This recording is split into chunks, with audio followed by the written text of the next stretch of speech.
So my name is Alleta, and today I will be talking about a philosopher you probably have not heard of, and as well as a connection to something that exists simply today, being carried across decades to shape a violent and unjust war.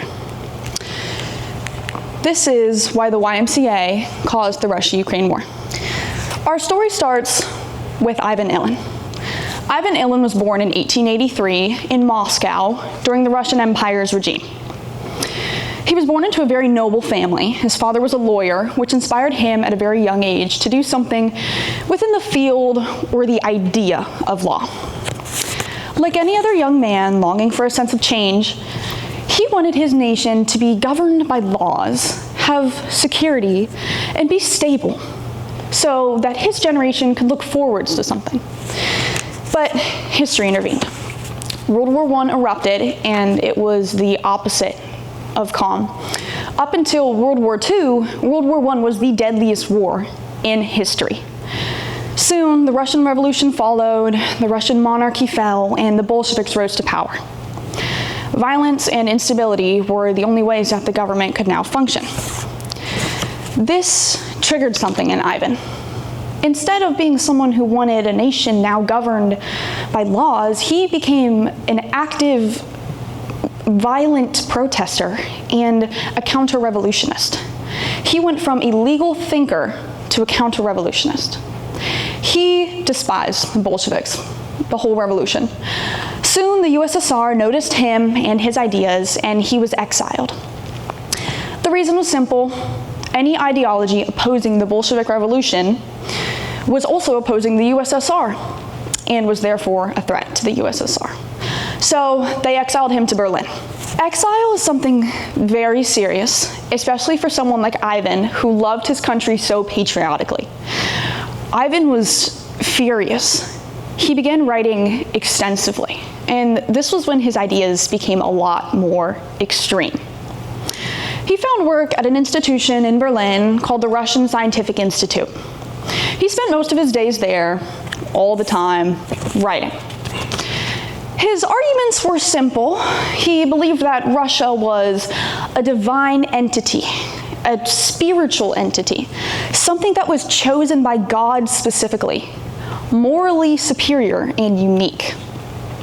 Quote, "The nation is not God, but the strength of its soul is from God," unquote.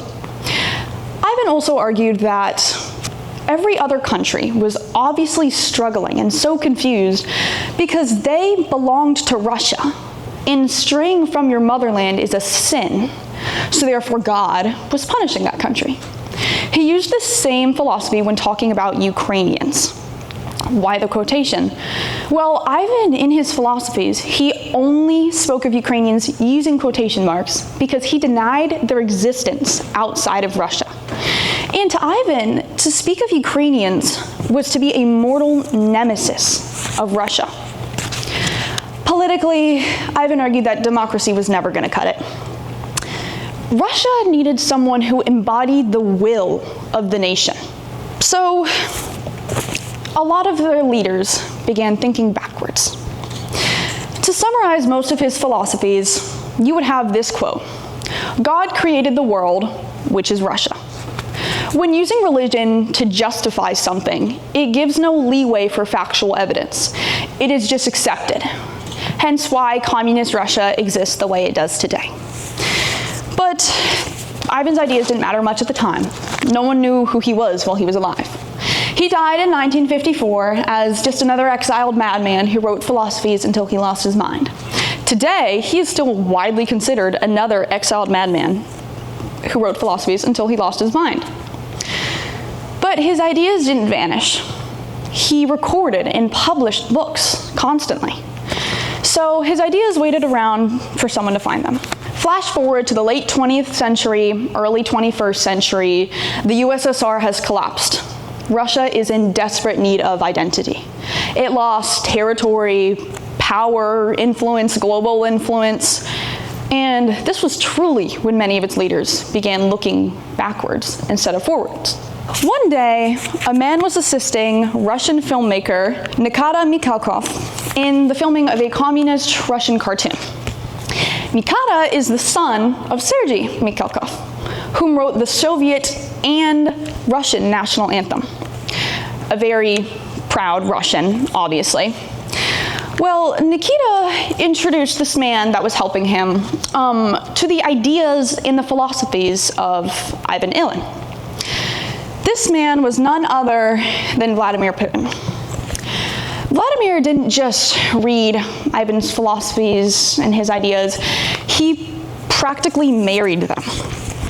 During a speech in 2022 on the topic of the annexation of Ukrainian territories, Putin said, quote, "If I think that my motherland is Russia, that means that I love in Russian, contemplate and think in Russian, sing and speak in Russian, that I believe in the spiritual powers of the Russian people and embrace its historic fate with my instinct and will." Putin said that he quoted this from someone whom he spoke of as a true Russian patriot, Ivan Ilyin. But there's obviously confusion. Ivan Ilyin was anti-communist, and Vladimir Putin is actively the dictator of a communist nation. But the reason for that is because Ivan Ilyin's arguments were grotesquely similar to those of Leninism, Stalinism, Marxism, all which Soviet citizens knew about and could easily get behind. Still, half of Putin's ideas come from Ivan. In fact, Vladimir Putin loved Ivan Ilyin so much that he had a formal reburial of him in 2009 and returned his body to Russia. Putin used Ivan for the most important factor a ruler can have: justification. A reason for every single one of your actions. People don't have to agree with you, but if you can justify your actions, people can get behind it.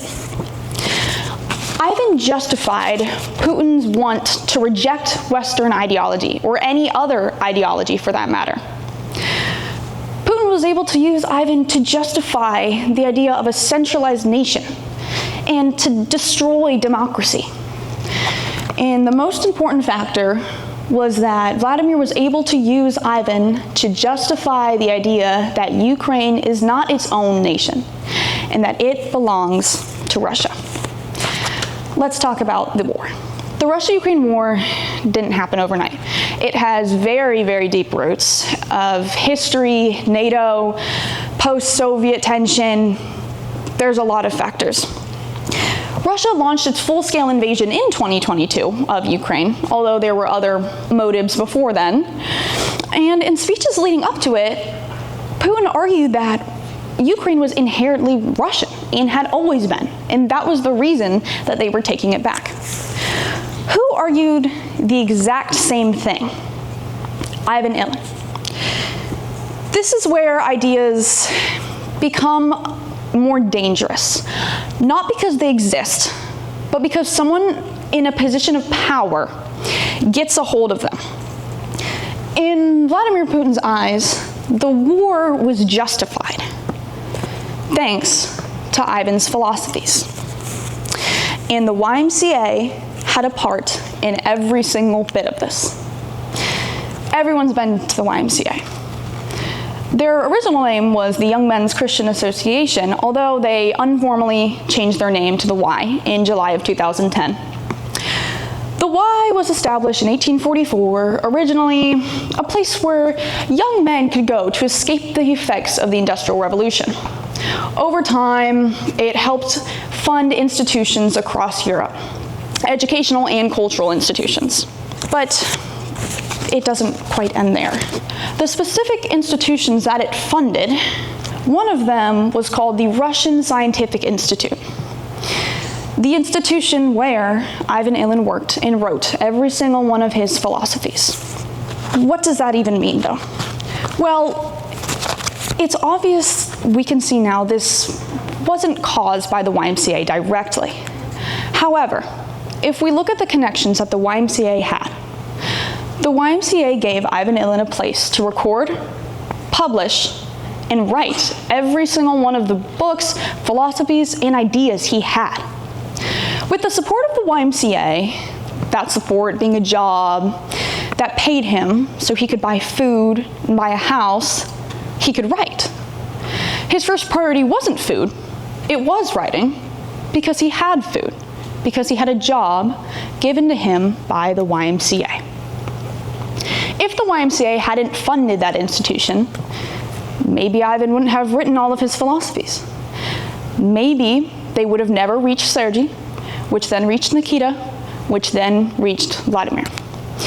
Or maybe they would have. It's an uncomfortable question. We don't know. But that's what history has always been about, a domino effect. A philosopher writes in exile, an institution gives him a platform, years pass in silence, someone in a position of power discovers his ideas and uses them to justify a gruesome and disgusting war. But it was justified. What does this mean? Well, it's very easy to think that ideas don't matter, that philosophy is abstract and therefore can never be realistic. But ideas shape everything we have today. Ideas shape decisions, in which decisions shape history. Ivan's philosophies were buried for years, and upon rediscovery, they were used to justify the bombing of hospitals in Ukraine. That's what this means. That's the importance of understanding ideas and how powerful they can be. And that's why the YMCA caused the Russia-Ukraine war. Thank you.